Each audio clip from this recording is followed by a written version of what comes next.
Disgruntled ANC members in the Moretele region in the northwest protested today at Luthuli House. They're unhappy about the candidate list presented for the upcoming local government elections.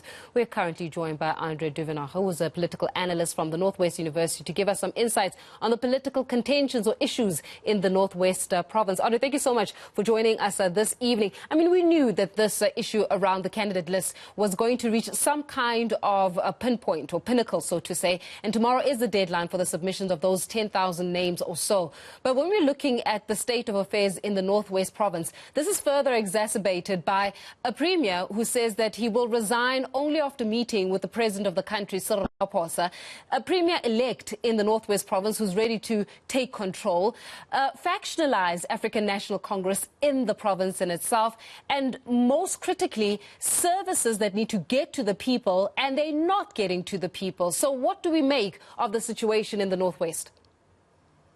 Good evening, Faith. Your summary is quite accurate. I think the problem we are talking here is not unique to Northwest, although it is very serious within Northwest. At the moment, we are looking at the ANC that is basically out of control, that cannot present the lists with the perspective of the 27 October's election. So there are serious concerns about that. If you look at the ANC in Northwest, the problem is even more serious than on a level. It is now that we have a number of attempts to elect a provincial executive leadership without success. So at the moment, we have an interim provincial committee because there was no elections. Now they need to provide lists for the local elections, and what we are looking at the moment is huge conflict. And the timing is also problematic because tomorrow is the 23rd and there are a lot of rumors and things going around that we may enter a phase of instability. And I think in the Boyonala region, the Rustenburg area, there's all with regard to the lists. Yeah, I mean, we're talking here about the list, obviously meaning who gets to represent you at a local governance level. And when we're looking at how matters were faring, I mean, the Northwest province, for example, typically, we understand how many protests have taken place in the Northwest province. We understand that already things are quite tense there. We saw the last time that the protests actually got a little bit violent. So it's not new, the situation that we're faced with in the Northwest province. And one wonders, does the ANC actually have control over that province, or is everything going to just be left for the chips to fall where they may? Faith, I am afraid the more likely scenario is the one where things will fall apart. At the moment, it is quite clear that in the conflict between the Premier, the Administrator, the Interim Provincial Council, if you look at the implementation of Article 100, if you look what is going on at the local government level, where a number of municipalities are put under administration, then we have a serious problem. It is politics of decay, and unfortunately, at the core of the problem is the African National Congress, who cannot provide the leadership to create patterns of stability to take processes forward.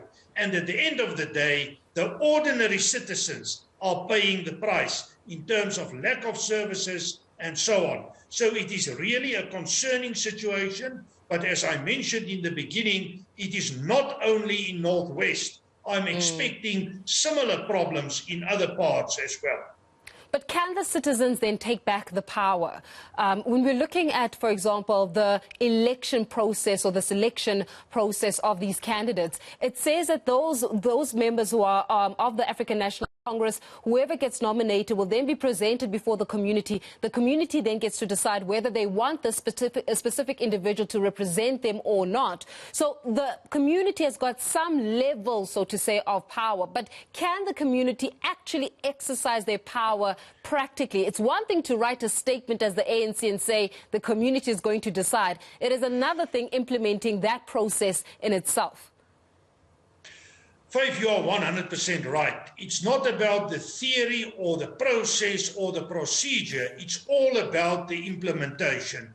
And when we look at what is going on in Northwest over decades, it is faction fights, and I cannot see that that process will be completed. Then we must also look at another aspect, and that is that the organizational ability of the ANC is falling apart. At the moment, Luthuli House is at a slow strike.